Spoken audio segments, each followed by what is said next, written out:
Assalamualaikum warahmatullahi wabarakatuh. Innal hamdalillah nahmaduhu wa nasta'inuhu wa nastahdihi wa na'udzu billahi min shururi anfusina wa min sayyiati a'malina. Man yahdihillahu fala mudilla lahu wa man yudlilhu fala hadiya lahu. Asyhadu an la ilaha illallah wahdahu la syarika lahu iqraran bihi wa tauhida wa asyhadu anna Muhammadan abduhu wa rasuluhu la nabiyya ba'da. Qala ta'ala ya ayyuhalladzina amanu ittaqullaha haqqa tuqatih wa la tamutunna illa wa antum muslimun. Ya ayyuhan nasu taqu rabbakumul ladzi khalaqakum min nafsin wahidah wa khalaqa minha zawjaha wa batha minhuma rijalan katsiran wa nisaa wattaqullaha alladzi tasaaluna bihi wal arham innallaha kana 'alaikum raqiban. Ya ayyuhalladzina amanu taqullaha wa qulu qawlan sadida yuslih lakum a'malakum wa yaghfir lakum dhunubakum wa may yuti'illaha wa rasulahu faqad faza fawzan 'azima. Amma ba'du, ibadallah rahimani wa rahimakumullah. Alhamdulillah, kembali Allah Subhanahu wa taala memberikan kesempatan kepada kita semuanya untuk bisa bersama-sama berkumpul di rumah Allah dan melanjutkan perjalanan menuju surga Allah Subhanahu wa taala melalui majelis ilmu, khususnya melalui pembahasan kitab Al-Jami' karya Al-Imam Ibnu Hajar Al-Asqalani rahimahullah ta'ala. Kita memasuki hadis yang ke-10 dari kitab Al-Jami' dari bab yang pertama. Hadis yang ke-10 adalah hadis yang sahih yang diriwayatkan oleh Al-Imam Al-Bukhari di dalam kitab sahih beliau, yakni Sahihul Bukhari. Hadis ini berbunyi, yakni di mana Rasulullah sallallahu alaihi wasallam itu mengatakan, kata Abu Hurairah radhiyallahu taala anhu, Rasulullah sallallahu alaihi wasallam mengatakan, idza atasa ahadukum falyaqul alhamdulillah. Jika salah seorang dari kalian bersin, kata Rasulullah sallallahu alaihi wasallam, maka hendaknya dia mengatakan alhamdulillah.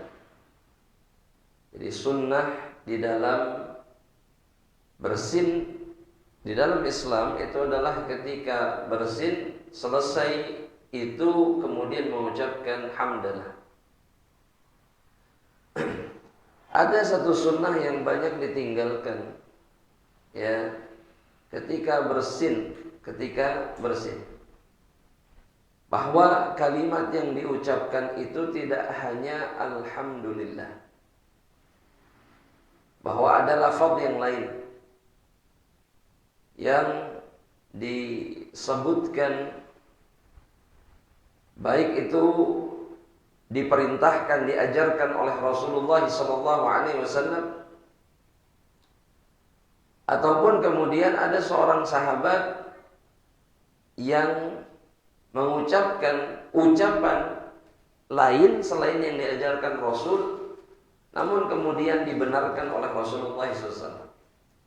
Jadi yang diajarkan Nabi yang pertama adalah alhamdulillah, itu yang pertama. Kemudian yang kedua, Nabi juga mengajarkan kalimat yang lainnya. Dalam hadis sahih riwayat Imam Abu Daud, Rasulullah sallallahu alaihi wasallam, kata Abu Hurairah radhiyallahu taala anhu, mengatakan, idza atasa ahadukum falyaqul alhamdulillahi ala kulli halin. Alhamdulillah ala kulli hal. Itu diucapkan juga ketika seseorang bersin. Tertimpa apa? Musibah atau sesuatu yang tidak menyenangkan. Ma yakrahuhu, kata Nabi Muhammad SAW. Tertimpa sesuatu yang tidak menyenangkan bagi dirinya, maka mengucapkan alhamdulillah ala kulli hal. Apa artinya? Segala puji bagi Allah dalam setiap keadaan. Mumtaz. Kata Rasulullah sallallahu alaihi wasallam dalam hadis yang sedang kita bahas. Nabi Muhammad SAW kemudian mengatakan, "Idza atisa ahadukum falyaqul alhamdulillah." Maka kemudian kata Nabi, "Falyaqul lahu akhuhu yarhamukallah." Kalau seorang muslim, seorang mukmin mendengar saudaranya yang bersin mengucapkan alhamdulillah. Sekali lagi, mendengar saudaranya mengucapkan alhamdulillah. Jadi syaratnya untuk memberikan jawaban itu adalah ucapan orang yang bersin ini terdengar mengucapkan alhamdulillah.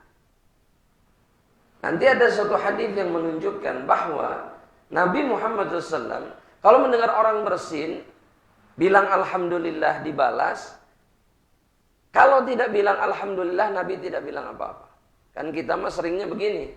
Kalau ada yang bersin nggak ngucapin alhamdulillah. Terus kita bilang apa? Alhamdulillah atuh. Alhamdulillah. Ya. Atau kita mencontohkan dirinya alhamdulillah, kan gitu ya. Gak usah benar. Gak perlu. Karena terjadi di zaman Rasulullah SAW, ada sahabat yang bilang alhamdulillah, dijawab oleh Nabi bersin ya, ketika bersin. Ada yang bersin nggak ngomong apa-apa, nggak terdengar dia bilang alhamdulillah. Nabi nggak bilang apa-apa. Atau ada juga yang mengatakan ketika dengar yang bersin ujuk-ujuk yarhamukallah, padahal nggak ada yang bilang alhamdulillah. Itu yang sering kita lakukan. Dan itu tidak sesuai dengan sunnah Nabi Muhammad SAW. Jadi yarhamukallah itu adalah jawaban dari apa? Ucapan alhamdulillah ketika bersin. Jadi sunnahnya bersin bilang apa?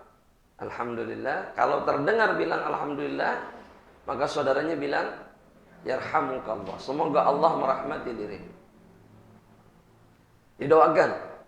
Semoga Allah merahmati diri.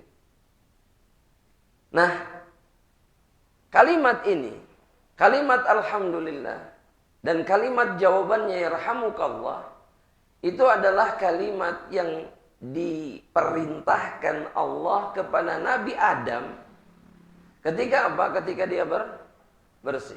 Jadi yang pertama kali bersin di alam semesta ini siapa? Adam alaihissalam. Kata Allah, qul alhamdulillah. Kata Allah, katakan alhamdulillah. Maka ketika Adam mengucapkan alhamdulillah, dijawab oleh makhluk Allah yang lainnya, yarhamukallah. Sehingga menjadi sunnah bagi siapa? Bagi kita semuanya. Nah, Nabi kemudian mengatakan, kalau ada yang bilang yarhamukallah, faqul atau falyaqul yahdikumullah. Ada lanjutannya tidak? Wa yuslihu balakum. Jadi bukan hanya saja yahdikumullah saja, tapi wa yuslihu balakum.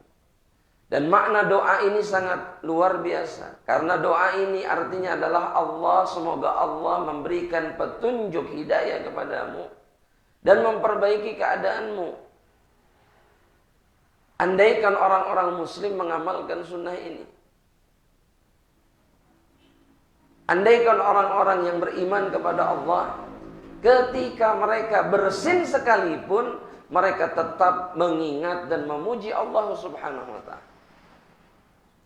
Ini makalakah orang-orang muslim sekarang, makalakah patarik-tarik we bersin deh. Acem. Ya, salembur dengar semuanya.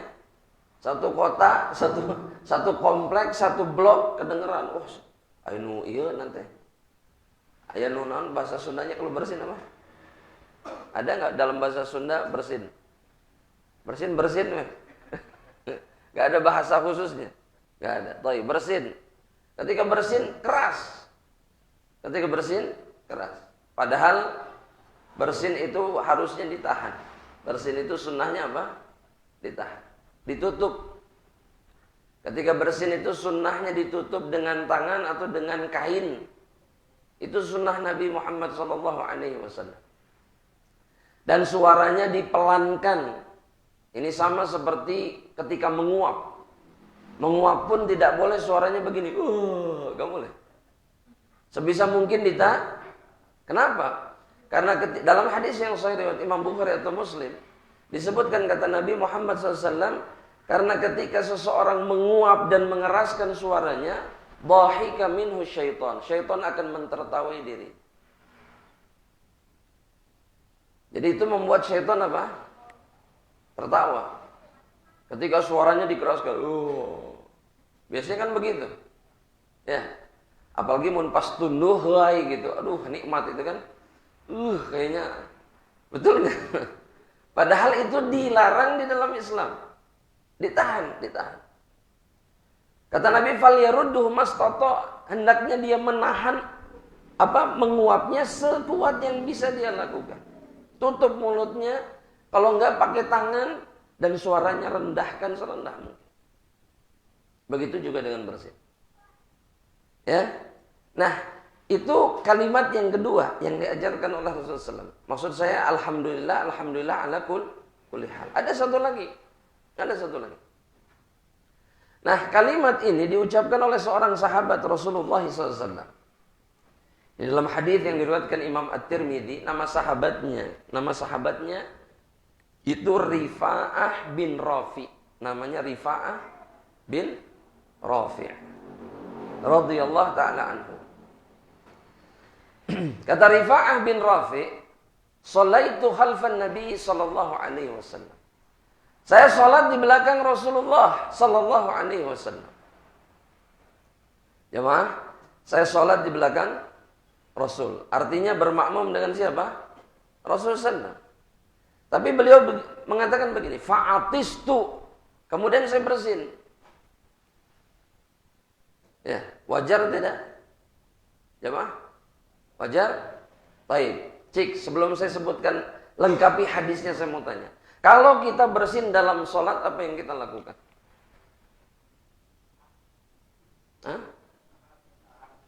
Tahan sebisa mungkin.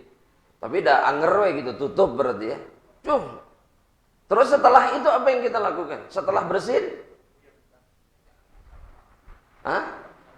Mengucapkan alhamdulillah. Emang boleh ketika sholat mengucapkan alhamdulillah? Jangan mengucapkan alhamdulillah, tapi dalam hati aja. Baik. Iya. Baik. Kita lihat hadis ini. Jawabannya ada dalam hadis ini. Baik. Ya. Bisi gitu. Alhamdulillah kayak yarhamukallah, yarhamukallah. Yahdikumullah wa yuslim balakum. Bubar salatnya. Ya. Tapi lihat hadis ini, lihat. Ini ada pelajaran yang sangat penting dalam hadis ini. Riwayat Imam At-Tirmidzi dengan sanad yang sahih dari Rifa'ah bin Rafi. Kata Rifa'ah, atistu, saya bersin. Fakultu, dan kemudian aku mengucapkan kalimat ini. Tulis kalimat. Aku mengucapkan alhamdulillah. Hamdan katsiran thayyiban mubarakan fi.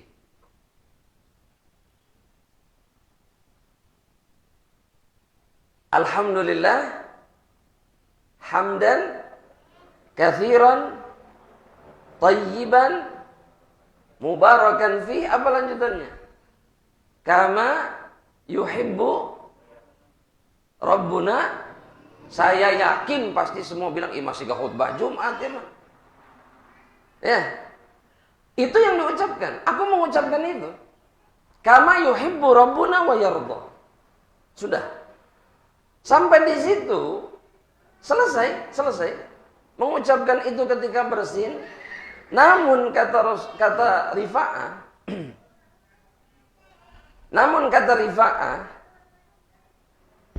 falamma shalla Rasulullah SAW insarafa faqala manil mutakallim fi shalah. Selesai sholat, Nabi mengatakan, siapa yang tadi ngomong dalam sholat? Maksudnya Nabi dengar Rifa'ah mengucapkan apa tadi? Alhamdulillah, hamdan, kathiran, thayyiban, mubarakan fihi, kama yuhibbu Rabbuna wa yarda. Kalau kita ditanya begitu sama Rasul, gembar tidak jemaah? Kita khawatir ada yang sah. Rifa'ah juga sama. Tapi Rifa'ah kemudian menjawab pertanyaan Nabi. Karena Nabi ngulang-ngulang beberapa kali, Rifa'ah nggak jawab. Dah sieun. Bisa kumaha salah ya sih karena salah. Ya. Tapi kemudian Rifa'ah mengatakan, ana ya Rasulullah. Saya tadi yang ngomong dalam salat. Kata Rasulullah sallallahu alaihi wasallam, "Kaifa qulta?" Apa yang kamu ucapkan tadi? Alhamdulillah. Diulang sama Rifa'ah. Hamdan katsiran thayyiban mubarakan fi kama yuhibbu Rabbuna wa yarda. Faqala an-nabiy sallallahu alaihi wasallam, kata Nabi Muhammad SAW kemudian kepada Rifa'ah, walladzi nafsi biyadih, demi Allah yang jiwaku ada di tangannya. Nabi kemudian bersumpah, laqad ibtadaraha bid'atan wa thalathuna malakan ayyuhum yas'adu biha. Aku menyaksikan ada 30 malaikat, 30 sekian malaikat yang berlomba-lomba berebut mengangkat kalimat itu ke atas langit. Pertanyaannya sekarang, Rifa'ah disalahkan sama Nabi tidak ketika bersin bilang Alhamdulillah? Tidak. Satu. Yang kedua, sholatnya tetap sah atau tidak? Kalau tidak sah, Nabi pasti bilang, ulangi sholatnya.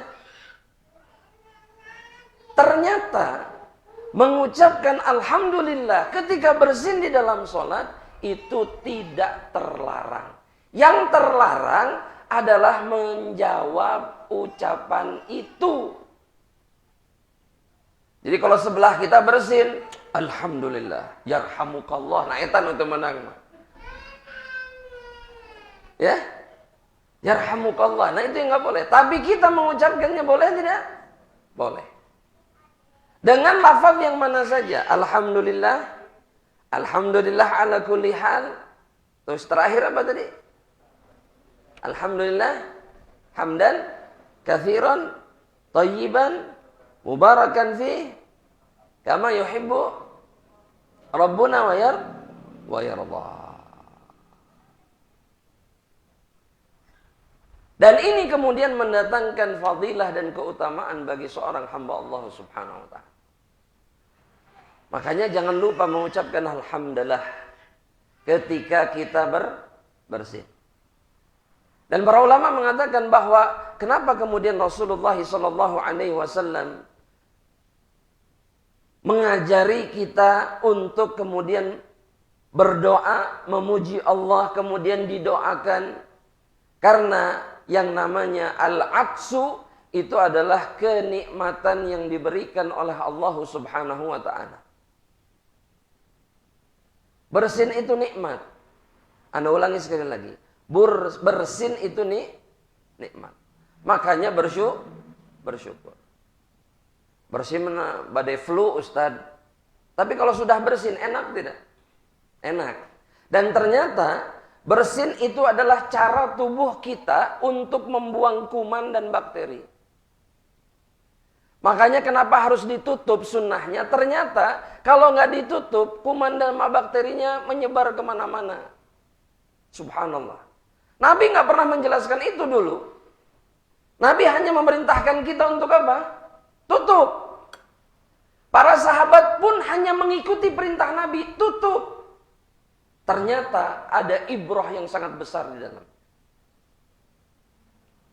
Jadi tubuh kita sebetulnya terjaga, diringankan oleh Allah Subhanahu wa ta'ala dari penyakit, dan kemudian orang lain tercegah dari penyakit kalau kita melakukan sunnah ketika bersin.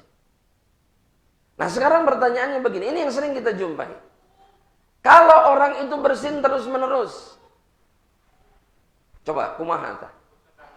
Oh cukup sekali. Jawabannya kurang tepat. Hah? Ah.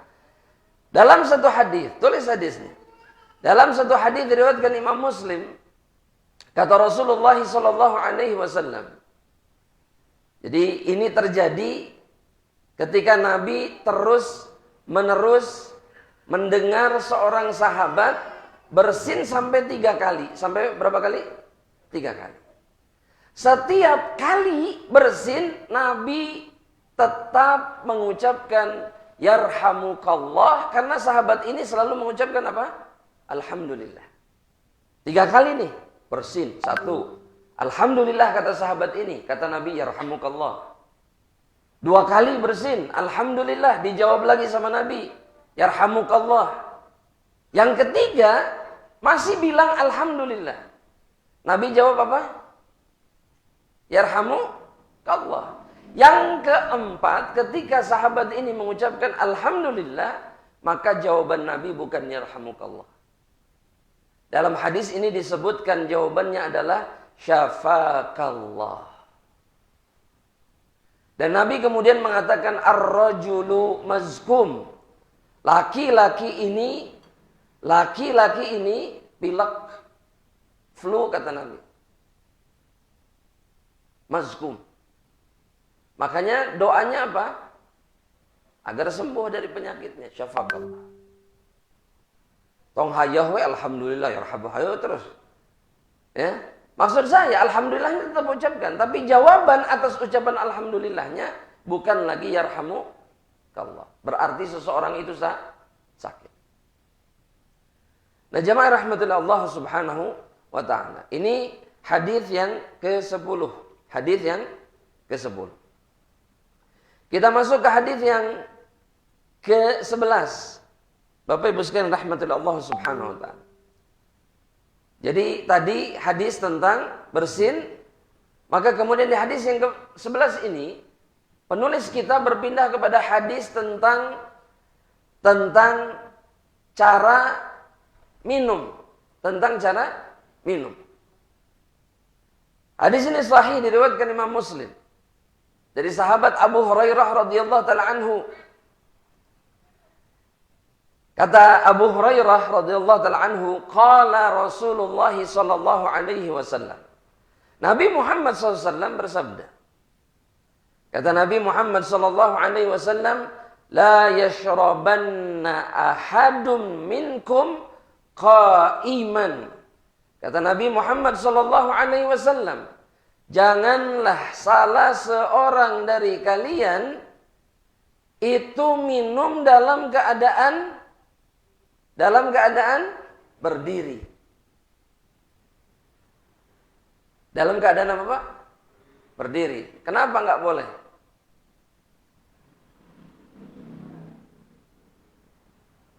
Jamaah, ini dalilnya sedang kita baca. Kenapa enggak boleh berdiri? Karena dilarang oleh siapa? Rasulullah SAW. Enggak usah mikirnya terlalu dalam, jangan. Ya. Gini. Kenapa kita tidak boleh makan daging babi? Coba Pak alasannya sebentar. Jangan dijawab dulu. Apakah gara-gara daging babi itu mengandung cacing? Bukan. Karena Allah dan Rasulnya melarang. Titik. Orang beriman itu seperti itu. Ternyata dibuktikan kenapa nggak boleh dimakan. Ternyata berbahaya. Gitu ya. Zaman dulu nggak ada yang paham babi mengandung cacing. Gak ada yang paham daging babi mengandung cacing. Tapi para sahabat makan daging babi atau tidak? Tidak. Emang ayak itu daging babi di zaman Rasulullah SAW? Ya gak akan diharamkan kalau gak ada. Jamaah. Ada. Di zaman Rasul ada babi tidak? Ada. Jelas ya? Orang-orang Yahudi itu ternak babi. Sama dengan minum berdiri. Kenapa nggak boleh minum berdiri? Karena dilarang. Jelas ya? Nah sekarang saya mau tanya. Kalau datang setiap larangan di dalam Islam, apakah mutlak hukumnya tidak boleh atau haram? Itu dijawab. Ayo coba dijawab. Saya mau tanya, daging babi haram mutlak atau tidak? Kenapa? Karena nggak ada yang meringankannya, nggak ada. Kecuali darurat. Selain darurat boleh tidak? Tidak boleh. Tapi hukum asalnya apa? Haram, nggak boleh. Nah sekarang minum sambil berdiri, apakah mutlak haram? Hah?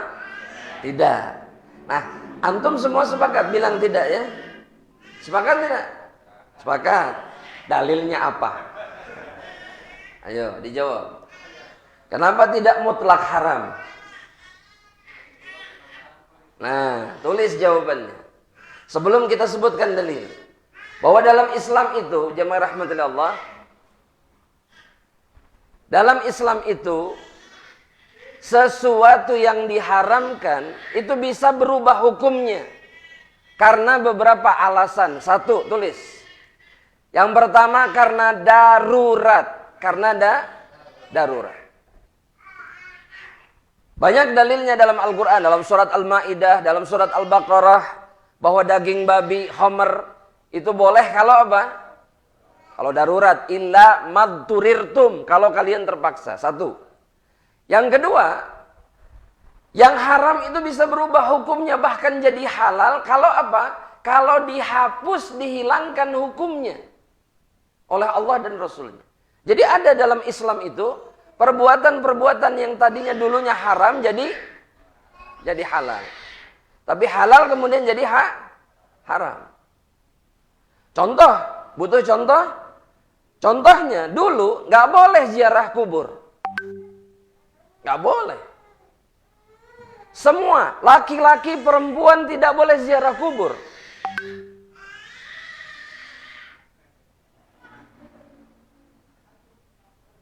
Iya, ini kebetulan yang teriak anak saya sendiri, jadi saya bingung ini. Punten, saya minta maaf sebagai bapaknya. Anak saya sendiri yang teriak. Ya, qadarullah. Kembali ke pembahasan kita. Yang haram itu dulunya haram bisa jadi halal. Tadi ziarah kubur. Karena Nabi Muhammad SAW pernah bersabda seperti ini dalam satu hadis. Kuntu nahaitukum an ziyaratil kubur. Dulu saya haramkan, saya larang kalian untuk ziarah kubur. Gak boleh. Bahkan yang laki-laki, mungkin sebagian dari kita berpikir, perempuan meren yang gak boleh ke mana? Kuburan. Enggak, laki perempuan gak boleh. Tapi kemudian Nabi mengatakan, fazuruha, sekarang ziarahi, silakan. Para ulama mengatakan, kenapa diharamkan sebelumnya? Karena Rasul takut orang-orang yang baru masuk Islam ini masih melakukan kebiasaan mereka sebelumnya. Minta-minta nah itu yang ditakutkan sama Nabi. Makanya di stop dulu sama Nabi. Sampai apa? Sampai imannya kuat baru boleh ziarah kubur lagi. Silakan. Dan sunnah bukan? Padahal dulunya haram. Ini namanya nasakh namanya. Dihapus. Dinasakh hukumnya. Ada yang dulunya halal jadi haram. Contoh, khamr. Itu contoh yang paling baik untuk dijadikan contoh. Dulu para sahabat itu minum khamr. Udah Islam, masih minum khamr. Kenapa? Karena masih belum diharamkan. Kemudian naik hukumnya jadi makruh. Sama Allah diingatkan. Ya, diingatkan. Jangan dekat-dekat sholat kalau kalian dalam keadaan mabuk. Jangan. Maksudnya kalau ibadah jangan sambil mabuk. Berarti nggak disukai minum khamar dalam beribadah dalam keadaan minum, nggak suka. Itu sudah mulai makruh itu hukumnya.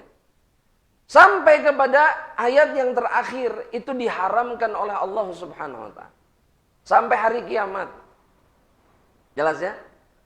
Begitu juga dengan contoh yang lain. Nikah mut'ah. Ada yang tahu nikah mut'ah? Apa itu nikah mut'ah? Nikah kontrak. Jadi nikah hanya untuk jangka waktu singkat, tertentu. 3 hari, seminggu, 2 bulan.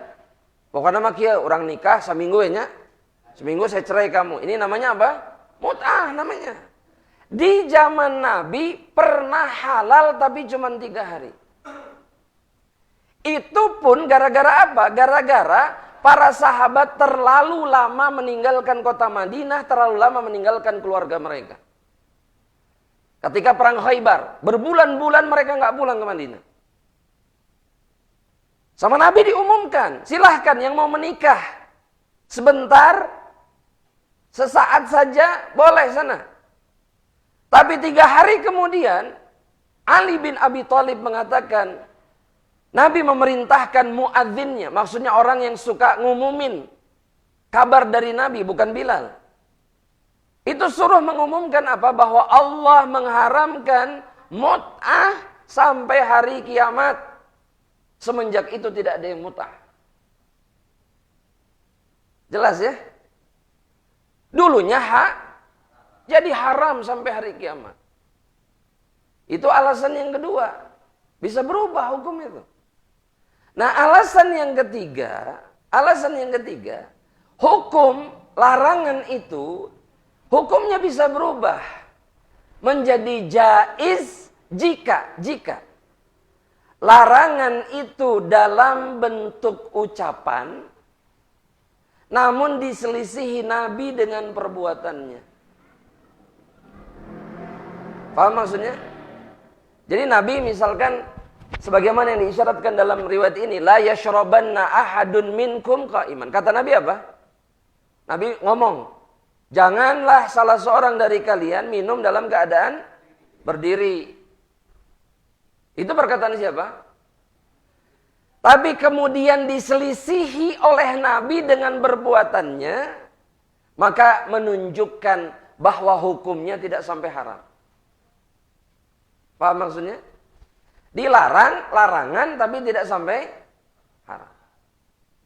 Jadi lebih dianjurkan untuk misalkan tidak berdiri.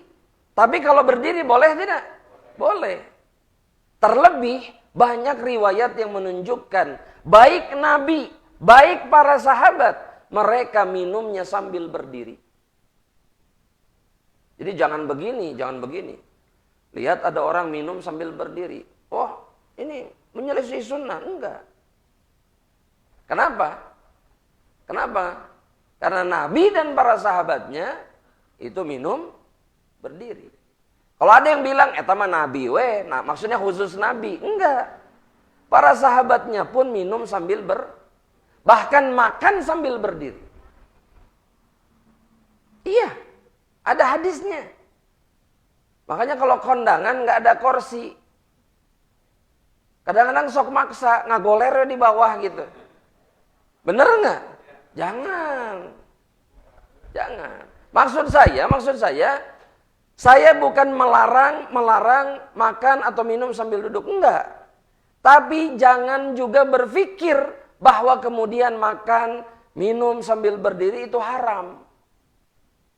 Yang lebih baik memang duduk. Tapi kan kadang-kadang kita kebingungan, betul nggak? Kursi itu aya. Pakai sama kue gelar gitu. Si kena botram. Mending kalau ada samak. Saya lihat sendiri di gedung. Nah, iya di bawah teh dina ubin. Ya, gitu wah pakai sepatu, pakai. Iya. Niatnya betul baik, tapi jangan sampai berpikir bahwa kemudian kalau saya berdiri nggak boleh. Enggak, jangan begitu. Itu salah. Itu kesalahan juga. Karena Nabi kita Muhammad SAW dan juga para sahabatnya makan dan minum sambil berdiri. Kita sebutkan dalilnya. Dalil yang pertama. Kita sebutkan 2 dalil. Dalil yang pertama dalam hadis riwayat Imam Bukhari Muslim. Ya, dalam hadis riwayat Imam Bukhari Muslim. Kata Ibnu Abbas radhiyallahu taala anhu, Ibnu Abbas radhiyallahu taala anhu, beliau mengatakan saqaitu Rasulullah sallallahu alaihi wasallam min zamzama fasyariba wa huwa qaimun. Saya memberikan minum Rasulullah SAW. Saka itu tuh artinya menuangkan air minum buat Rasul. Dan air yang dituangkan itu air Zam-Zam. Ini riwayat ini sebetulnya bagian dari riwayat tentang umrah atau hajinya Rasulullah SAW. Jadi ini terjadi di mana?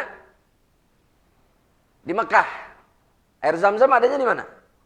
Di Mekah. Zaman Nabi cuman ada di Mekah, sekarang ada di Madinah juga ada. Sumurnya pindah atau gimana Bapak Ibu sekalian? Hah? Pakai pipa, itu salah, nggak pakai pipa. Nggak pakai pipa. Pakai truk, iya. Ribuan truk setiap hari itu mondar-mandir Madinah, Mekah. Karena nggak memungkinkan pakai pipa. Nggak memungkinkan. Itu sudah dicoba dan gagal. Gak bisa. Karena Madinah itu, mau masuk kota Madinah itu dipenuhi jutaan batu-batu besar. Jadi mereka akan betul-betul buang waktu ketika bikin pipa. Lama, bakal teramat sangat lama. Singkat cerita. Kembali ke zaman Rasul. Dituangkan air Zam-Zam untuk Rasulullah SAW, kata Ibnu Abbas. Apa kata Ibnu Abbas kemudian? Fasyariba wa huwa qaimun. Rasul kemudian minum dalam keadaan apa? Berdiri. Mungkin ada yang mengatakan begini, itu mah khusus air Zam-Zam. Mana dalilnya ini khusus air Zam-Zam? Enggak ada. Apa bedanya Zam-Zam sama selain Zam-Zam? Air. Oh beda Ustaz khasiatnya, betul. Tapi kalaulah memang Zam-Zam itu lebih baik dari air yang lain, harusnya Nabi duduk dong. Betul nggak? Ya harusnya duduk. Karena kemuliaan air Zam-Zam. Jawabannya, mau Zam-Zam atau apalagi bukan Zam-Zam, hukumnya boleh tetap berdiri. Ketika minum. Yang lebih baik yang mana? Duduk. Udah, mumtaz. Karena Nabi juga gitu. Nabi itu terkadang terlihat minum sambil berdiri, makan sambil berdiri. Tapi keumuman minum dan makannya Nabi itu duduk. Jelas ya? Yang kedua, dalil yang kedua. Ini diriwayatkan oleh Al-Imam Al-Bukhari.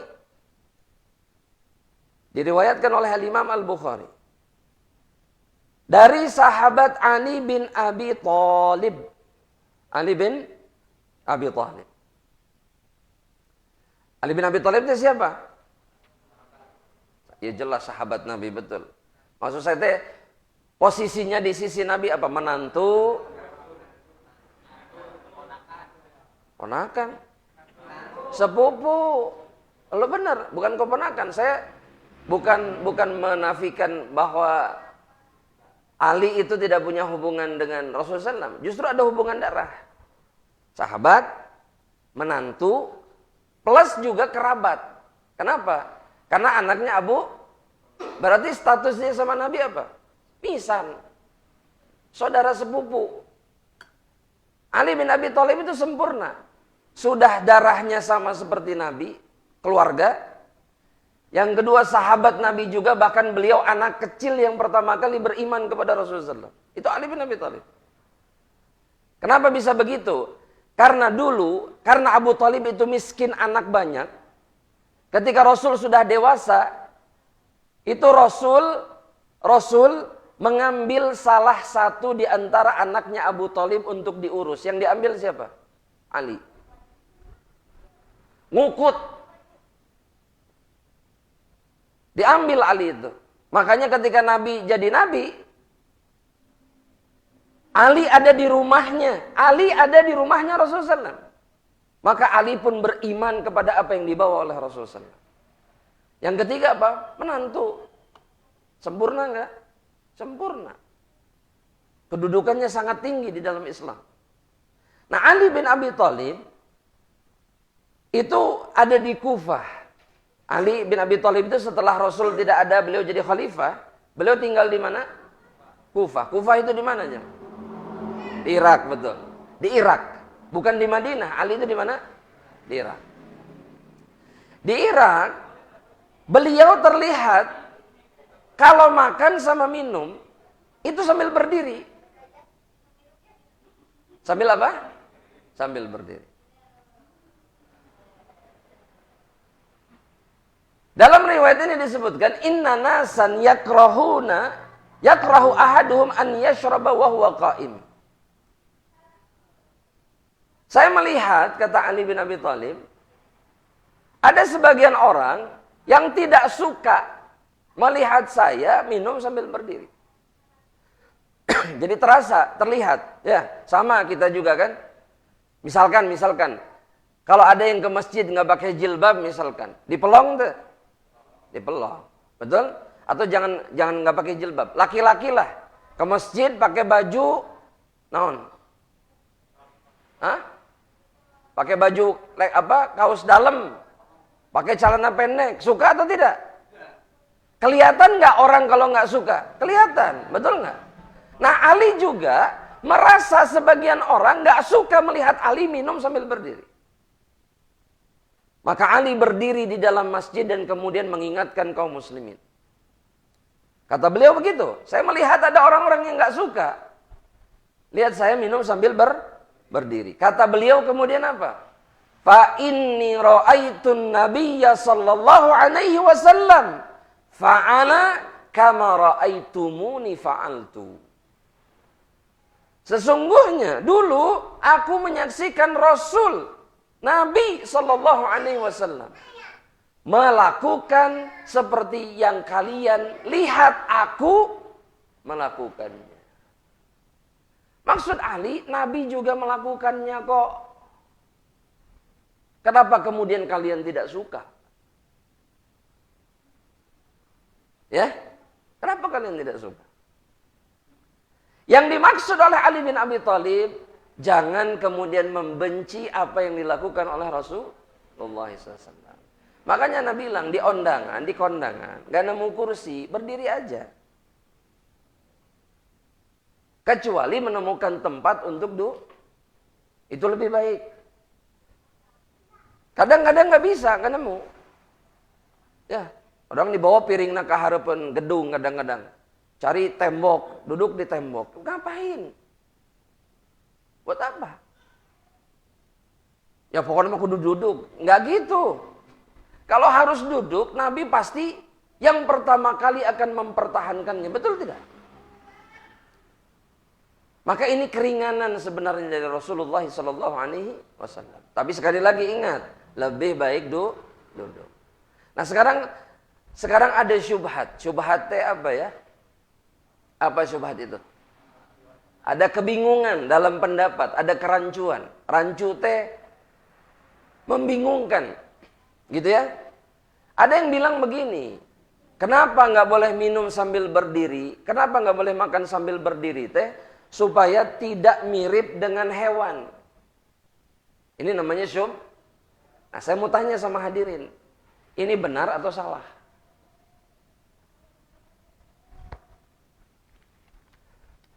Dijawab jamaah. Benar. Ayo terbagi pendapatnya berbeda. Tapi nanti saya jelaskan, tenang. Yang bilang mirip hewan itu ada dalilnya. Bingung. Hanya ya dalilnya gitu. Dalilnya Al-Quran lagi. Mau ditulis dalilnya? Tulis. Supaya tahu bagaimana cara menyikapi dalil. Dalam Quran surat Muhammad ayat yang ke-12. Dalam Quran surat Muhammad ayat ke-berapa? Ke-12. Kata Rasulullah sallallahu alaihi wasallam, kata Allah Subhanahu wa taala, maaf. Kata Allah Subhanahu wa taala, "Walladzina kafaru." Mereka yang kafir, ya'kulun, yatamatta'un, wa ya'kuluna kama ta'kulul an'am. Orang-orang yang kafir itu, mereka bersenang-senang, kemudian mereka makan sebagaimana makannya binatang ternak. Itu dalil mereka. Kemudian yang berdalil dengan dalil ini mengatakan binatang ternak itu kalau makan berdiri. Begitu cara Berdalilnya begitu. Ya. Padahal binatang ternak makan bisa sambil duduk, sambil tidur, betul tidak? Betul nggak? Iya, sama atau gitu mah. Betul nggak? Iya. Makanya berdalil itu nggak hanya dengan logika. Cara memahami ayat seperti itu cuma pakai akal. Makanya kalau ayat itu nggak bisa ditafsirkan dengan apa? Akal, nggak bisa. Yang harus dilakukan itu adalah kembali kepada ayat yang lain, kembali kepada hadis Nabi, atau kemudian pendapat para mufassirin. Nah, apakah yang dimaksud sama Allah dalam ayat ini? Bahwa jangan makan seperti binatang ternak? Bukan. Tapi kemiripan antara orang kafir dengan binatang ternak itu dalam tujuan hidup. Binatang ternak itu hidup hanya untuk apa? Bersenang-senang dan maka orang kafir pun sama. Itu dikatakan oleh Ibnu Abbas radhiyallahu taala anhu. Jadi ini bukan dalil bahwa kalau makan sambil berdiri, minum sambil berdiri kayak binatang ternak. Bukan. Jadi jawabannya yang benar adalah hukumnya boleh, tapi yang lebih baik duduk. Jelas? Jelas jemaah rahmatillah? Sejelas-jelasnya? Atau ada masih keraguan? Jemaah? Jelas? Gak ada kebingungan lagi? Kalau ana sekarang berdiri di depan hadirin minum sambil berdiri, dicegah atau tidak?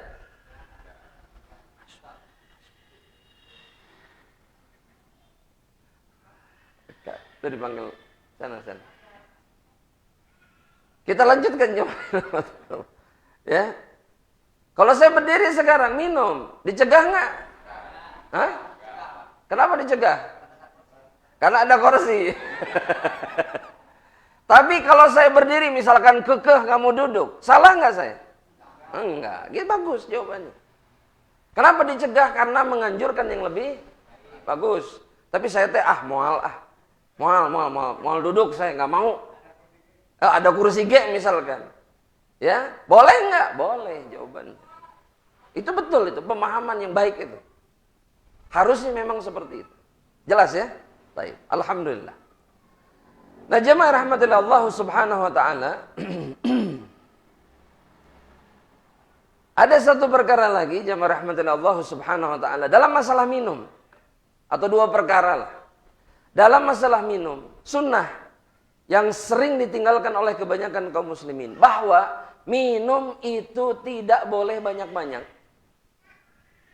Maksud saya tidak boleh banyak-banyak itu tidak boleh berlebihan. Kan ada orang-orang zaman sekarang teh minum 4 liter atau minum teh. Itu berlebihan.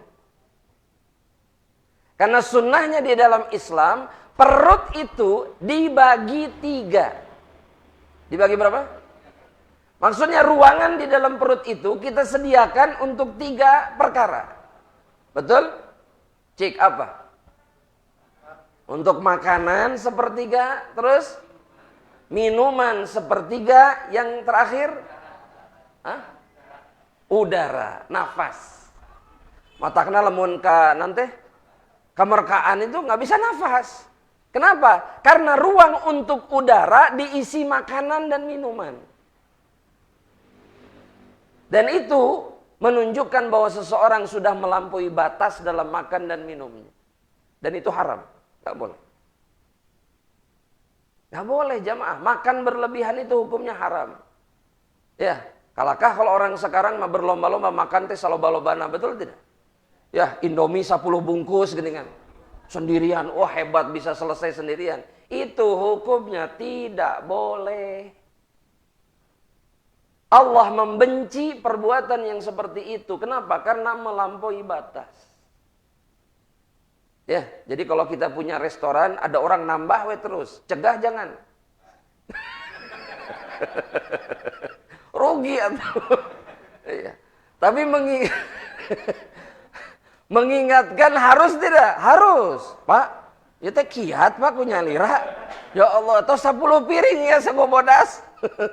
Nambah lagi, harus diingatkan. Karena itu kemungkaran. Kita nggak bisa begini orang muslim, terserah yang penting mah kuat, yang penting mah mayar, terakhirnya kan gitu selesai. Nggak bisa. Setiap kemungkaran itu harus dicegah. Karena Allah dalam surat Al-A'raf ayat yang ke-31, kata Allah subhanahu wa ta'ala, kulu washrobu wa la tusrifu, kata Allah. Makan, minum silakan. Tapi jangan melampaui batas. Jangan melampaui batas. Innallaha la yuhibbul musrifin. Allah tidak suka orang yang melampaui batas. Nah, dalilnya bahwa perut itu dibagi 3, itu disebutkan dalam hadis yang sahih. Riwayat Imam At-Tirmidzi.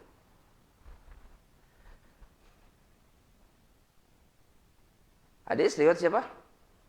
Tirmidzi. Hadisnya sahih. Dari sahabat Miqdam bin Ma'di Karib. Sahabat siapa? Miqdam bin Ma'di Karib. Itu sahabat Nabi. Kata Miqdam, sami'tu Rasulullah SAW yaqul. Saya mendengar Rasul bersabda. Saya mendengar siapa? Rasulullah SAW bersabda. Kata Nabi, ma mala'a adamiyun qat wi'aan syarran min batnihi. Seorang anak Adam itu tidaklah dia memenuhi satu wadah yang lebih buruk dari perutnya. Paham maksudnya? Jadi tempat yang kalau diisi, terus diisi, itu jelek, itu apa Pak? Perut. Makanya Islam itu tidak mengajari kita apa? Makan terus. Ya. Dan harus ada yang saya luruskan ini jamaah. Badan besar, perut besar itu belum tentu suka makan. Betul tidak jamaah? Jamaah? Jamaah? Iya, saya pastikan itu. Ya serius ini jamaah. Bisa jadi sakit, asup angin. Ya, betul. Besar itu belum tentu suka makan. Tapi kalau kemudian karena terlalu banyak makan, itu dibenci di dalam Islam.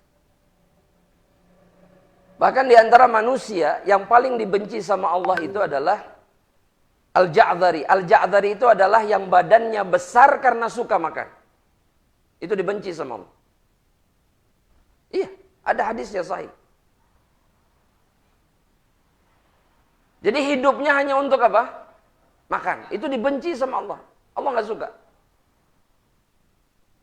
Karena makan terus-menerus itu mendatangkan keburukan bagi seorang hamba Allah. Syahwatnya naik, bangkit.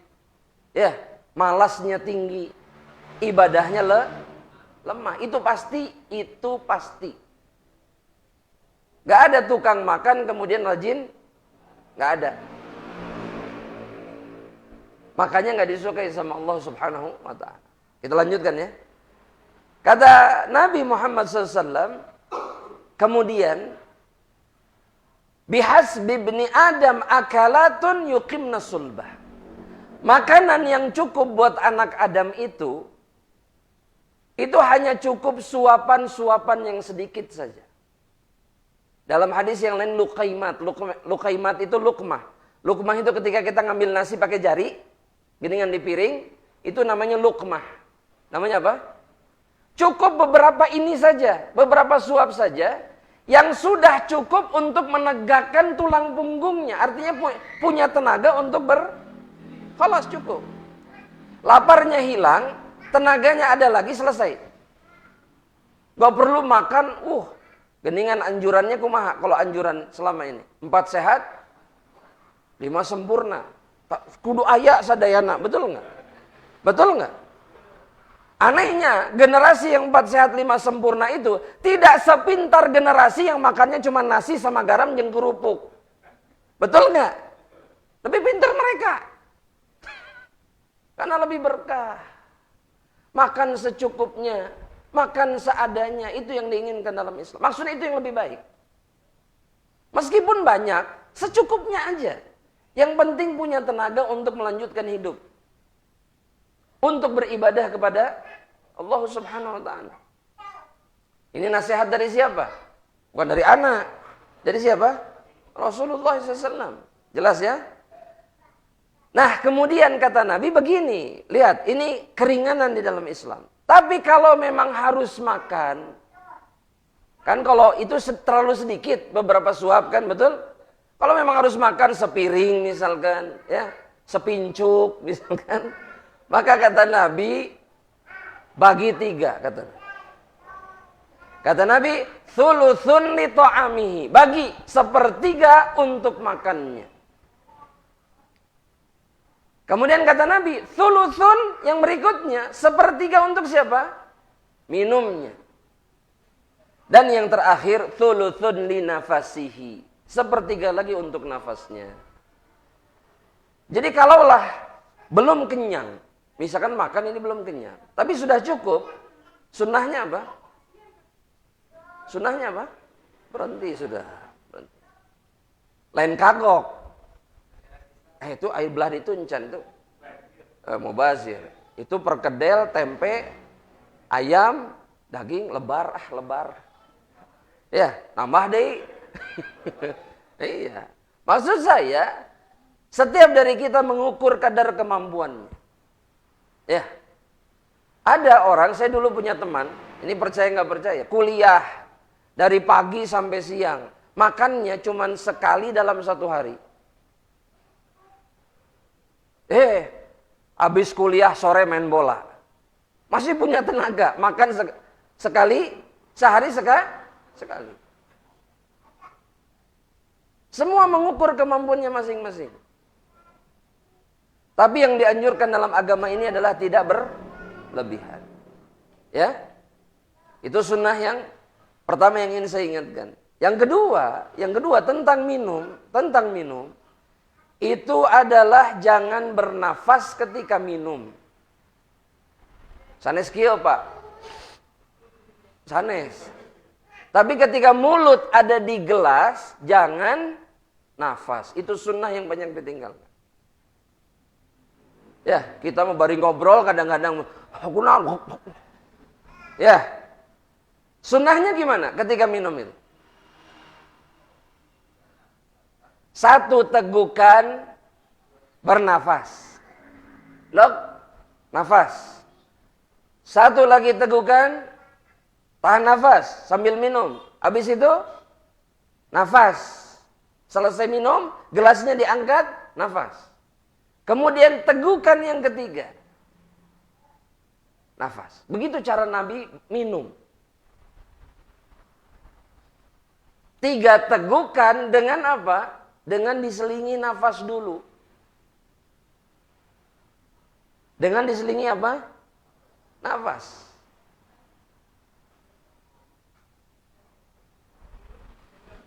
Ya, jamaah rahmatullah Allah subhanahu wa ta'ala. Saya mau tanya sekarang jamaah.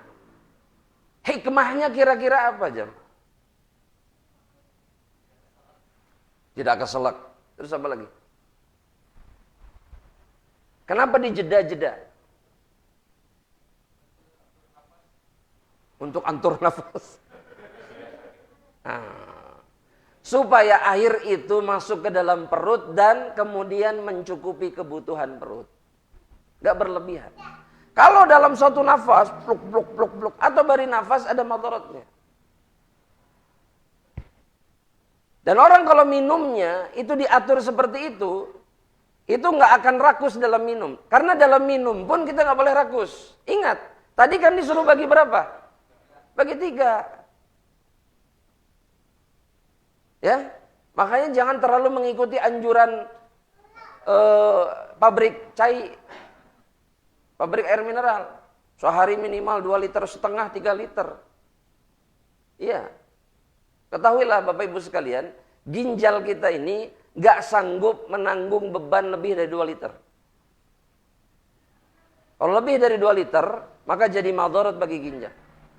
Terlebih kalau mau tidur minumnya. Kalau mau tidur, minum banyak, itu sama dalam tanda petik kata dokter, sama seperti mau bunuh diri. Karena ginjal harusnya tapi dibebani dengan air yang terlalu banyak. Ini mah kesehatan ya, ini kesehatan. Tapi Islam sudah ngajari kita, sepertiga porsinya cuman kira-kira saja. Ya, jamaah rahmatillah Allah subhanahu wa ta'ala. Dalilnya, nafas itu gak boleh nafas ketika apa? Minum. Dan bukan hanya juga minum, tapi ketika makan. Jadi maksudnya gak boleh meniup makanan. Ketika panas. Itu dalam hadis yang sahih diriwayatkan oleh Al-Imam Ahmad.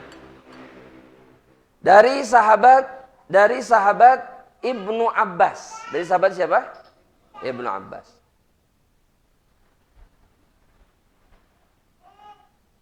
Kata Ibnu Abbas, naha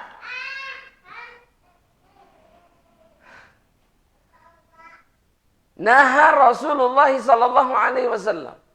Nabi Muhammad sallallahu alaihi wasallam itu melarang anin nafakhi fit ta'ami wasyarab.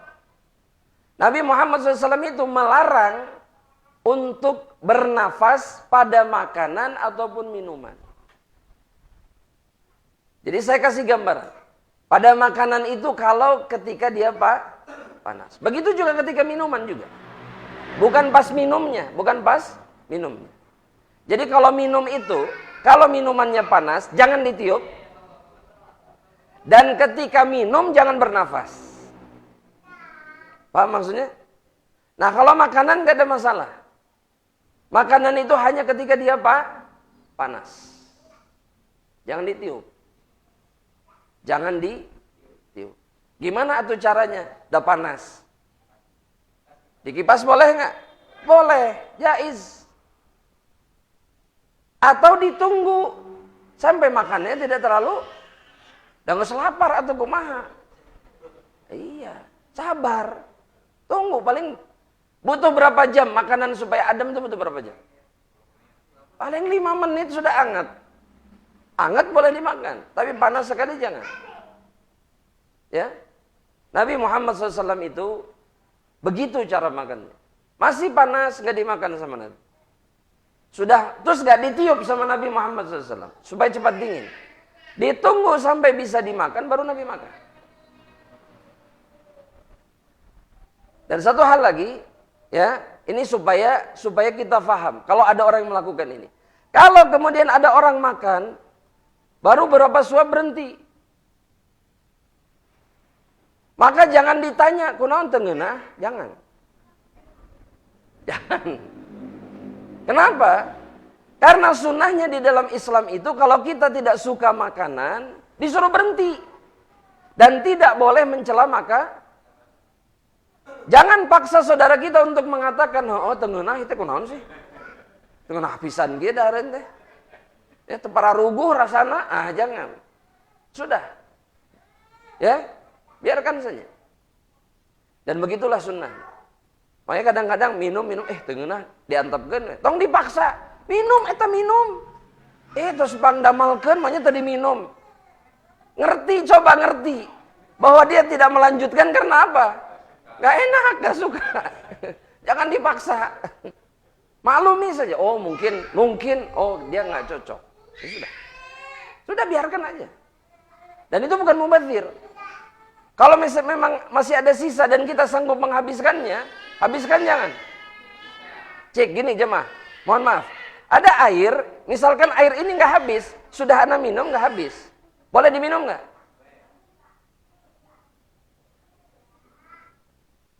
Ana ulangi sekali lagi. Ini ana minum ya. Masya Allah. Ana praktekkan. Iya nak. Nggak habis ini airnya. Sudah sampai pulang anak nggak habiskan. Ini boleh diminum oleh orang lain tidak? Boleh. Bukan karena alasannya macam-macam, jangan. Oh urut ustad nggak ada. Urut ustad ke, urut syekh ke, ulama ke, sama, nggak ada bedanya. Ya. Maksud saya begini, banyak di antara kita itu yang akhirnya jadi mubadzir karena kita tidak mau menghabiskan sisa saudara kita. Seakan apa najis? Kotor, takut. Kalau jelas-jelas penyakitan itu wajar. Wah, jelema ima panon keluar. Nah, terus bibirna teh aneh, pecah-pecah. Misalkan ini mah ada gejala apa? Penyakit, gak jangan diminum. Iya mah sehat walafiat. Olahraga bareng, bukan ahli maksiat, kita tahu, kita kenal. Gak mau diminum. Jadi we mubazir. Ya, jadilah seperti ibu yang menghabiskan makanan anaknya. Coba, anak habis, yang habisin siapa? Ibunya. Lape, ibu mah hajar. Ya, begitu juga sikap kita kepada saudara muslim. Kalau kita menjumpai kasus seperti itu, nggak habis sudah kita habiskan. Kalau kita masih sanggup menghabiskannya, jangan dibuang. Kalau lebih baik diberikan kepada hewan daripada dibuang. Karena Nabi Muhammad SAW itu mengharamkan kita untuk meninggalkan makanan begitu saja. Kata Nabi, janganlah salah seorang dari kalian meninggalkan makanan untuk syaitan. Makanan yang dibuang itu nanti jadi konsumsinya siapa? Setan. Makanya kalau ada jatuh makanan suruh diambil, makan. Jangan dibiarkan untuk setan. Begitu juga dengan sisa-sisa yang dimakan oleh saudara-saudara kita. Ya, kecuali kita khawatir seperti bapak-bapak tadi, bisa penyakitan ya udah. Tapi itu pun kalau jelas indikasinya. Nah, kita lanjutkan sedikit lagi sama yang Allah. Kita lanjutkan, ya. Itu tentang minum, tentang hadis yang keberapa? Ke-11. Kita masuk ke hadis yang ke-12, ya. Ini mumpung ketemu jemaah Allah Subhanahu wa taala. Hadis yang ke-12. Hadis ini sahih diriwayatkan oleh Imam Al-Bukhari. Dari Ali bin Abi Thalib radhiyallahu taala anhu, dari sahabat Ali bin Abi Thalib.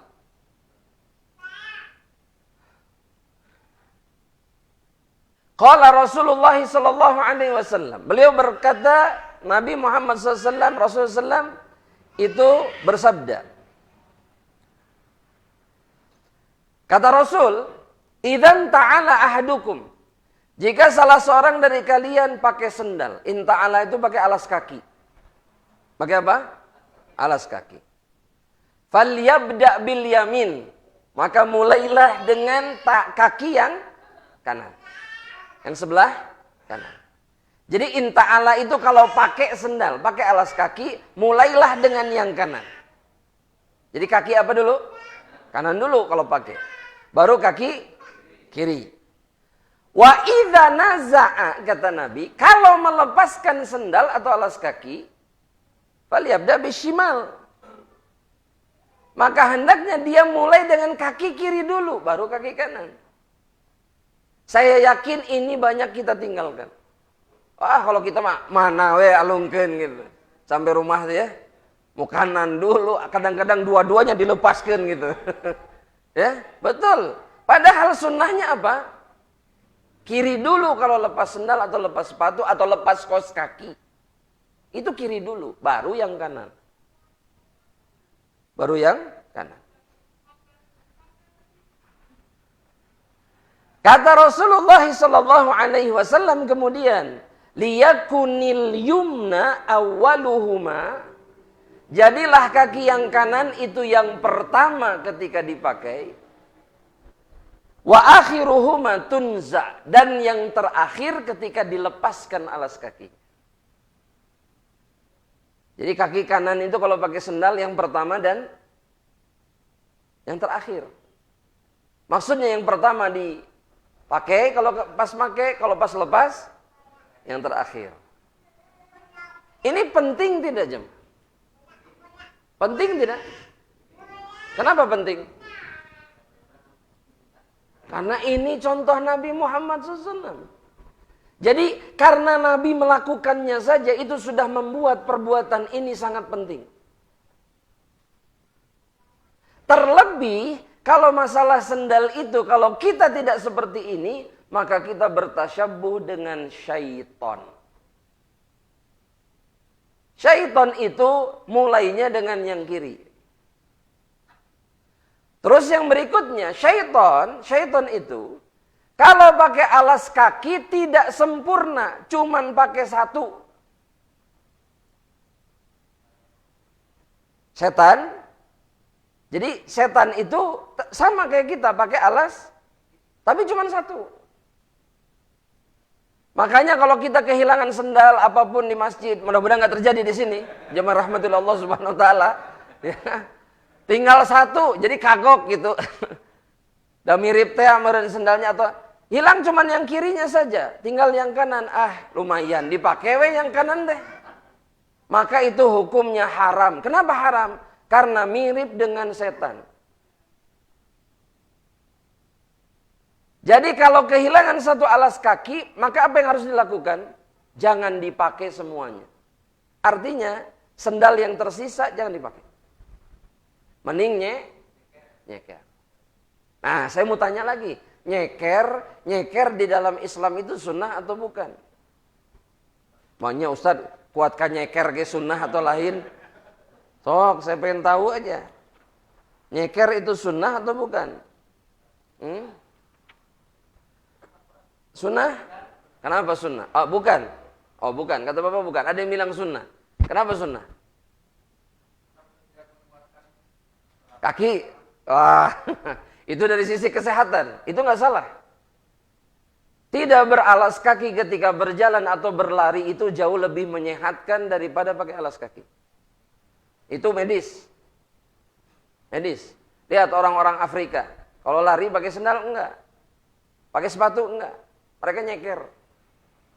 Tapi bukan ini nurutan orang Afrika, kita bukan maksudnya. Kita lihat dari sudut pandang agama kita. Alasannya kenapa sunnah? Karena kata seorang sahabat dalam satu hadis.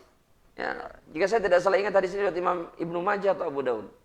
Itu kata Rasulullah SAW, kata sahabat Nabi ini mengatakan, kanan Nabi SAW yahtafiya ahyanan. Nabi Muhammad SAW itu punya kebiasaan tidak pakai alas kaki, tapi kadang-kadang. Jadi nggak selalu. Padahal sendal ada. Sendal punya. Tapi keluar dari rumah ke masjidnya, atau dari masjid ke pasar nyeker. Nggak pakai alas kaki. Jadi bukan karena alasan kesehatan. Meskipun ternyata secara kesehatan itu sehat. Apalagi jam 12 siang di atas waduh, melepuh atau itu mah. Ya. Yang penting telapak kaki menyentuh itu sunnah. Banyak sunnah yang kita tinggalkan itu.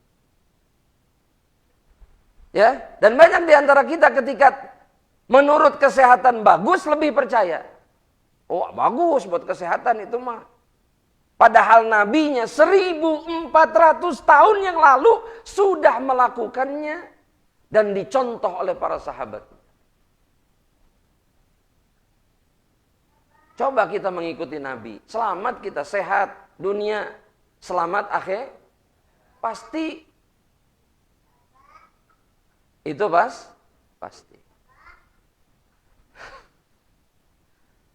Jelas ya Bapak Ibu rahmatullah. Ini sebetulnya masih banyak nih sunnah tentang alas kaki ini yang ingin saya sampaikan. Tapi saya tambahkan satu lagi saja. Insya Allah dalam perjumpaan berikutnya. Ya, saya tambahkan satu lagi. Ini sunnah yang banyak ditinggalkan. Ya, apa coba jamaah? Ketika pakai alas kaki dalam keadaan duduk. Itu sunnah. Ketika pakai alas kaki dalam keadaan apa? Bukan ketika pakai sepatu. Kalau kita mungkin sepatu meren emang enggak. Mau sendal, mau sepatu, sunnahnya duduk. Kalau pas pakai. Iya, sunnahnya duduk. Kumaha itu Ustaz? Misal contoh di depan, bisa enggak? Bisa? Bisa. Karena ada ininya. Baik. Kalau enggak ada itunya gimana? Ambil sendalnya, cari tempat kita duduk, letakkan pakai. Apa sulitnya?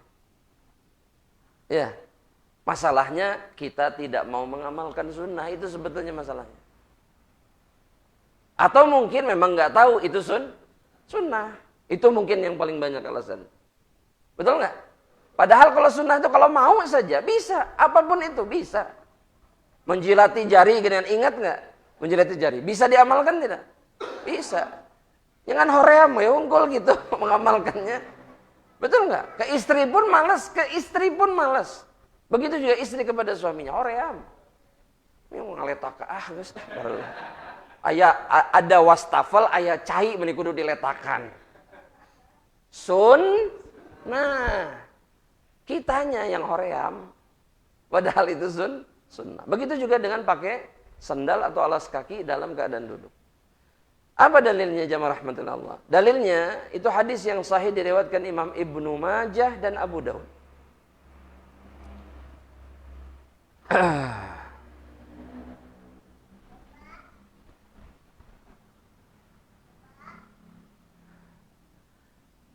Kata Abu Hurairah radhiyallahu taala anhu, beliau mengatakan naha Rasulullah sallallahu alaihi wasallam an yanta'ila ar-rajulu wa huwa qa'im. Nabi Muhammad SAW itu melarang seseorang untuk memakai alas kaki dalam keadaan berdiri. Ini redaksinya mirip tadi, gak boleh minum sambil berdiri. Betul tidak? Mirip. Makanya kita lihat, ini hukumnya gimana? Apakah tidak boleh mutlak? Atau boleh kalau ada alasan tertentu. Tapi hukum asalnya tidak ada khilaf bahwa pakai alas kaki yang lebih baik apa? Duduk. Maka para ulama menjelaskan ini dilarang jika sambil berdiri itu dilarang jika alas kakinya itu sulit untuk dipakai. Alas kakinya apa? Untuk dipakai. Jadi bukan seperti sendal apa? Jepit mah langsung. Gitu ya. Tapi kalau butuh usaha seperti pakai sepatu, pakai sendal yang banyak talinya dan seterusnya, maka sunnahnya adalah duduk. Tapi kalau tidak menyulitkan, maka cukup boleh. Sekali lagi apa hukumnya? Boleh langsung dipakai dalam keadaan Kenapa? Karena ini dilakukan para sahabat Rasulullah SAW. Itu alasan. Jadi kalau gampang, mereka pakai sambil berdiri jalan. Tapi kalau sulit, sunnahnya apa? Duduk. Banyak di antara kita, hesek kayak barinang. Kalau pakai alas kaki, betul tidak? Bari kikian. Betul nggak? Padahal ada sunnahnya. Jangan berdiri, kata Nabi, duduk. Jelas ya? Saya mau tanya, siapa yang mengamalkan sunnah ini selama ini? Angkat tangan. Hah? Kadang-kadang, alhamdulillah. Nah, itu juga mungkin mengamalkan tapi tidak tahu itu sunnah. Sahih. Nah, sekarang ketika tahu sunnah, berpahala atau tidak? Berpahala. Maka jangan dilewatkan. Ya. Barakallahu fikum jamaah rahmatillah. Ini yang bisa Anda sampaikan. Silakan kalau ada pertanyaan Anda persilahkan. Foto 1, 2, 3. Silakan mulai dari belakang dulu. Silakan.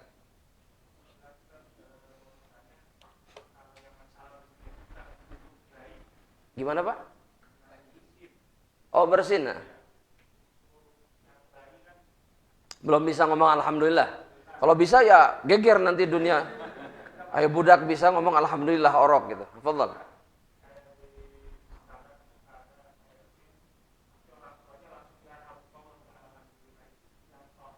Nah itu tidak sesuai dengan sunnah. Saya mau tanya, di zaman Nabi apakah ada bayi? Bayi-bayi itu bersin atau tidak? Bersin. Lantas apa yang dilakukan Nabi ketika mendikan bayi bersin? Nabi mengatakan burika fik. Jadi kalau bayi yang bersin, maka sunnah dari Nabi itu orang tuanya atau orang lain yang mendengar itu mengatakan kalimat burika fika kalau laki-laki bayinya, kalau perempuan fiki. Burika fik. Itu diucapkan oleh Rasulullah sallallahu alaihi wasallam. Apa artinya? Semoga engkau diberkahi. Ya. Ya? Bukan gini ke anaknya alhamdulillah nah, alhamdulillah. Terus ibunya ngomong yarhamukallah. Enggak gitu. Tapi apa? Cukup satu lafaz apa? Burika fi. Cukup. Itu sudah cukup ya. Wallahu taala alam bisawab. Nah, silakan. Tadi siapa? Oh, Bapak ya. Nanti Bapak yang berikutnya insyaallah ya. Fadhil.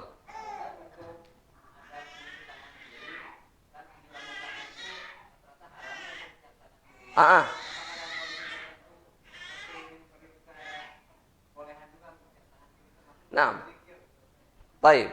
Tangan kiri itu di dalam Islam, ya, dalam pendapat jumhur ulama, itu hanya digunakan untuk sesuatu yang kotor atau kurang baik. Mohon maaf, seperti misalkan, mohon maaf sekali lagi, membersihkan najis di dubur atau di kubul, kan ada larangannya. Dalam hadis misalkan, la yamassanna ahadukum dzakarahu biyaminihi. Janganlah salah seorang dari kalian menyentuh kemaluannya dengan tangan kanannya. Lantas dengan tangan apa? Tangan kiri. Sehingga muncul istimbat di kalangan para ulama bahwa tangan kiri itu hanya untuk yang tidak baik saja. Kecuali ada uzur seperti tangan kanan yang sakit atau wal iyadu billah tidak punya tangan kanan. Maka tangan kirinya berfungsi sama seperti tangan kanannya. Nah, kemudian disebutkan tadi, apakah seperti berzikir juga kemudian tidak boleh atau boleh digunakan ketika berzikir? Ini dikembalikan kepada apa yang dilakukan Rasulullah SAW. Karena zikir itu ibadah atau bukan? Ibadah. Apakah Nabi berzikir dengan tangan kirinya? Kalimatnya begitu pertanyaan. Ya, karena ibadah itu kita dari awal sudah sepakat. Ibadah itu tergantung apa yang dicontoh. Maka jawabannya, Nabi itu pertama, sunnah Nabi dalam berzikir menggunakan tangan. Satu itu. Pakai tangan. Pakai jari. Kata Nabi dalam hadis, fa innahunna mustantaqat. Karena jari-jari ini akan berbicara nanti pada hari kiamat. Jadi saksi. Pakai jari. Sunnahnya yang pertama. Yang kedua apa? Tangan kanan. Jadi Nabi itu zikirnya cuma tangan kanan. Ini pendapat yang dikuatkan banyak ulama. Cuma dengan tangan kanan. Ya. Maka yang lebih baik itu dengan tangan kanan. Wallahu ta'ala alam bisawab. Silahkan. Antum mau mengalah dulu untuk Bapak? Baik, fadhil. Bapak, silakan Pak. Pak, antumnya. Antum dibayar.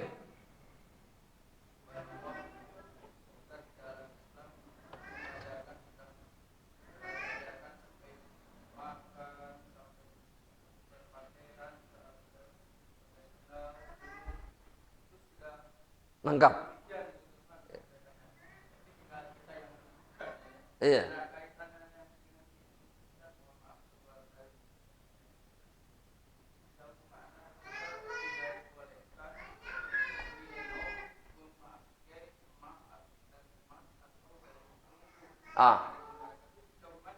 Perak mungkin maksudnya. Ya. Hukumnya. Nah. Barakallahu fiik. Waalaikumsalam warahmatullahi wabarakatuh. Hukumnya haram. Hukum minum dengan alat makan atau alat minum terbuat dari emas dan perak itu hukumnya haram. Jadi haramnya mutlak. Tidak boleh kemudian seseorang mukmin minum dari piring emas misalkan, atau itu hukumnya tidak boleh. Alasannya ini sama serupa dengan sutra bagi laki-laki. Jadi ilatnya sama. Bahwa kata Rasul, piring emas, perak, sutra itu Allah perbolehkan untuk orang kafir. Itu untuk mereka di dunia. Tapi bukan untuk kalian di dunia. Jadi Rasul bilangnya begitu sama para sahabat. Jadi emas, perak, sutra itu untuk orang-orang yang tidak beriman di dunia, tapi bukan untuk kalian wahai orang-orang yang beriman. Emas, perak, sutra itu hanya untuk kalian nanti di mana? Di surga. Buat laki-laki maksudnya, itu di surga. Dan Nabi Muhammad SAW itu tegas larangannya dalam perkara ini. Makanya tidak disebutkan para sahabat kemudian setelah Nabi wafat berhasil merebut kerajaan-kerajaan. Kan raja-rajanya itu hartanya kan Gonimah kan? Jadi rampasan. Ada piring emas, ada gelas emas. Gak ada ceritanya diambil sama Umar ibn Khattab, gak ada. Kenapa? Karena memang hukumnya haram. Gak boleh digunakan. Apa alasannya? Kalaupun kita tidak tahu alasannya,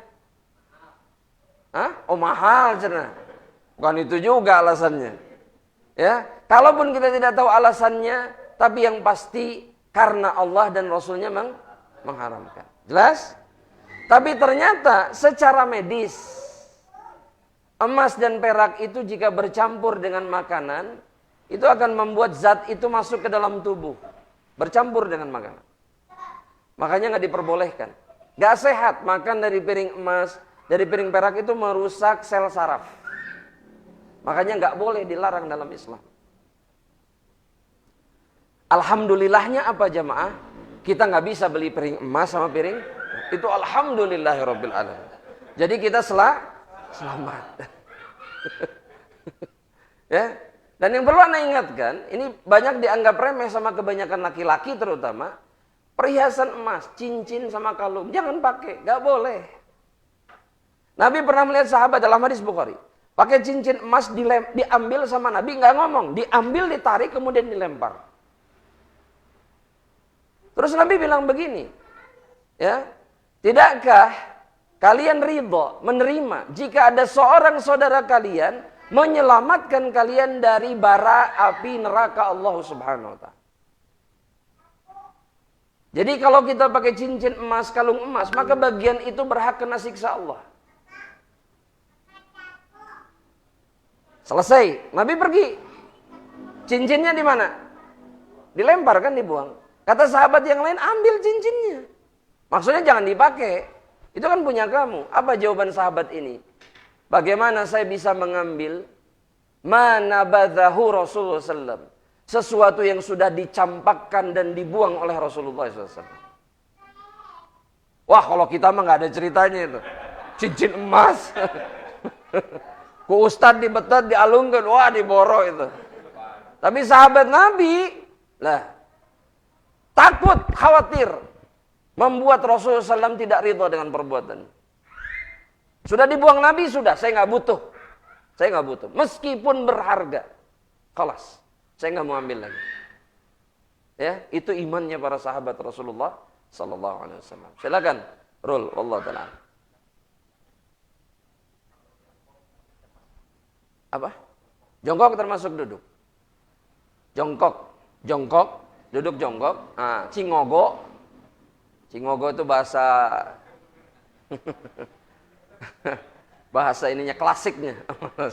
Cingogo. Ya maksudnya duduk jongkok itu termasuk jenis duduk. Termasuk jenis itu hukumnya boleh, enggak ada masalah. Ya. Nah, Nabi Muhammad SAW itu kan makannya semi cingogo dengan mengangkat salah satu kaki. Ya, makannya itu dengan mengangkat salah satu kaki. Kaki kiri diangkat, kaki kanan ditindih oleh bagian bokongnya, kemudian makan. Dalam satu riwayat disebutkan, akulu kama akulul abdi, kama yakulul abd, atau kama qala Nabi SAW. Saya makan sebagaimana cara makannya seorang hamba sahaya. Ya, jadi itu kan bukan makan yang nyaman. Cara duduk seperti itu nyaman tidak untuk makan? Enggak. Jadi duduk orang yang memang susah. Betul. Begitu cara duduk Nabi ketika makan. Dan itu kemudian menjadi hilang ketika ada kursi dan meja makan. Wah, makannya barikil tah, aduh ya Allah. Udah kenyang terus nyarande. Ya, atau makannya sambil, itu pun terlarang di dalam Islam sebetulnya, nggak boleh. Ya, atau makan sambil tangan nanti bertelekan maksudnya bersandarkan, ya ditahan oleh tangan. Ya, bakat kuraosna gitu tuang teh. Itu juga sama, nggak boleh. Jadi banyak adab dan sunnah makan itu yang justru tidak boleh kita lakukan, yang justru harusnya dilakukan tidak kita lakukan. Nah, boleh, nggak ada masalah. Tapi yang lebih serupa lagi adalah Itu kaki kanan, kaki kiri yang diangkat. Yang diangkat kaki kiri. Yang kanan gitu. Itu lebih baik. Nabi begitu. Nabi mengangkat melipat kaki kirinya, kemudian makan. Ya, dan Nabi tidak bersandar ketika makan. Nabi tidak bersandar ketika makan. Jadi, misalkan duduk di kursi, kalau boleh dibahasakan ya, maka jauhkan badannya ketika makan. Bukan sambil gini. Nggak gitu. Itu menyelisih sunnah. Jadi yang benar itu adalah dengan menjauhkan badan dari tembok atau dari sandaran, senderan, dan tidak bersender kepada tangan ketika makan. Sebisa yang bisa kita lakukan. Allah Ta'ala. Jelas? Nah, silakan. Pak Heru.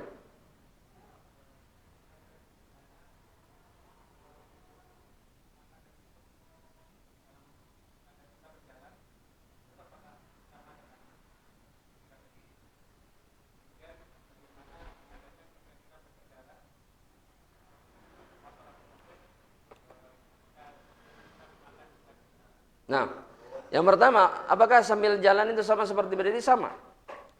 Karena dalam riwayat disebutkan para sahabat itu bukan makan saja sambil berdiri, sambil jalan. Mereka sambil jalan. Dan ini menunjukkan jawaz sekali lagi. Jadi, mohon juga kita tidak berpikir bahwa, harus begini terus. Enggak. Tapi hukumnya boleh. Dan para sahabat, bagaimana pandangan mereka tentang makan dan minum? Itu semuanya sepakat bahwa yang lebih baik Tapi yang mereka lakukan itu menunjukkan bahwa hukumnya jika tidak duduk pun haram. Nabi yang pertama kali tidak akan melakukannya kalau haram. Beliau sendiri yang ngomong, nggak mungkin beliau menyelisihi omongannya kalau memang hukumnya haram. Itu maksud para ulama. Diikuti juga para sahabat. Dan kenapa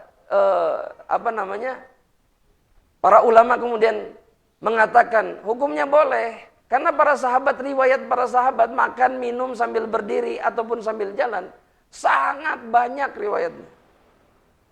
Abu Bakar makan minum berdiri, Umar makan minum berdiri, Ali bin Abi Thalib makan minum berdiri, Abdullah ibnu Mas'ud, Abdullah ibnu Abbas, banyak sekali sahabat riwayatnya sahih menunjukkan mereka makan minum sambil, bahkan dalam sebagian riwayat mereka sambil jalan. Jadi sekali lagi ini menunjukkan jawaz. Tetap yang lebih afdol adalah Nah sekarang sambil berkendaraan. Sambil nyetir maksudnya. Kalau sambil nyetir lihat madaratnya besar atau tidak. Kalau besar jangan dilakukan. Sebabnya karena ada madarat. Tapi kalau penumpang, boleh nggak makan minum sambil dalam perjalanan? Wah bebas penumpang mah. Kadang supir teka bagian, betul nggak? Iya ini supir mana etana? Aduh tos CM. Betul? Ya, hukumnya jais, nggak ada masalah. Ya, kalaulah berjalan saja boleh, maka duduk di atas kendaraan ini lebih aula. Karena dia dalam kondisi apa? Duduk, nggak ada masalah. Wallahu ta'ala. Silakan Pak. Nah, antum. Hah? Oh ada hadiah. Nanti kita pertanyaan saja hadiahnya ya. Fadhal. Waalaikumsalam warahmatullahi.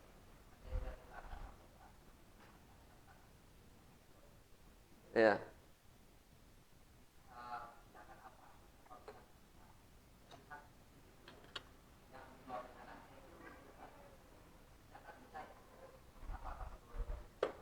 Nasihati. Karena sunnahnya tidak seperti itu. Dan dikuatkan secara medis itu Bapak Ibu. Kalau makanan panas ditiup oleh nafas kita, itu yang reaksi kimia yang terjadi itu adalah karbon dioksida. Dan karbon dioksida itu beracun. Beracun dia. Jadi membuat makanan itu justru tidak maslahat buat tubuh ketika ditiup-tiup. Makanya secara medis pun itu dilarang meniup makanan panas dengan nafas kita sendiri. Nabi sudah melarangnya 1400 tahun yang lalu. Jadi selain itu sunnah, yang kedua juga ketika kita mengingatkan ibu-ibu yang niupin makanan anaknya, menyelamatkan si anak juga dari penyakit. Insya Allah berpahala, Pak. Nah, masalah terima atau tidak terima itu masalah lain. Ya, diterima alhamdulillah, kalau tidak ya sudah terserah. Gitu ya. Wallahu taala alam bisawab. Nah, mudah-mudahan jelas Pak insyaallah ya. Baik, antum silakan. Salam mungkin. Fadhil. Kalau misalkan lagi berkendara pakai motor, kalau misalkan lagi makan kan pakai tangan kanan, kalau misalkan kiri boleh. Berhenti. Makan pakai tangan kanan. Ya, beri makan bala-bala itu gitu sambil mau motoran. tetap karena alasannya kenapa? Karena tidak ada udzur. Tidak ada udzur. Atau ini kalau berkendaranya sendiri. Kalau berkendaranya berdua bisa disuapin kan? Tapi kalau sendiri, bagaimana solusinya? Berhenti dulu, makan dulu. Dengan tangan kanan baru lanjutkan perjalanan. Ya, dan itu ada larangannya kan? Nggak boleh sambil naik motor sambil makan. Ini kan nggak boleh. Kalau motor, mobil juga ada sebetulnya. Jadi secara hukum nggak boleh. Nggak boleh menggunakan alat telekomunikasi, nggak boleh makan minum ketika berkendara. Ketika mengendarai itu nggak boleh. Iya, aturan lalu lintas itu. Plus di dalam Islam, ya kalau kemudian gara-gara itu akhirnya makannya pakai tangan kiri, hukumnya juga nggak boleh. Hukumnya tidak boleh, haram. Ya, barakallahu fiik, masya Allah. Terakhir tadi siapa yang antum, silakan. Atau bapak lah yang terakhir, kayaknya mau nanya lagi bapak. Tapi bapak terakhir insyaallah ya, fadhil, silakan.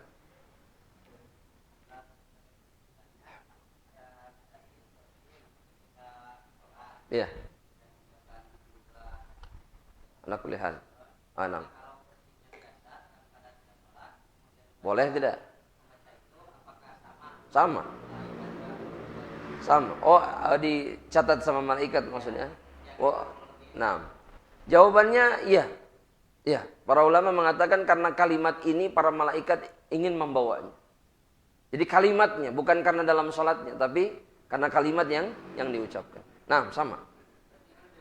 Lebih utama, sahih. Lah ini lebih sempurna. Ini lafaz yang paling baik ketika bilang alhamdulillah setelah alhamdulillahi hamdan katsiran thayyiban mubarakan fi kama yuhibbu rabbuna wa yarda. Itu yang paling sempurna. Nah, barakallahu fiik, sahih. Pak, terakhir Pak, silakan.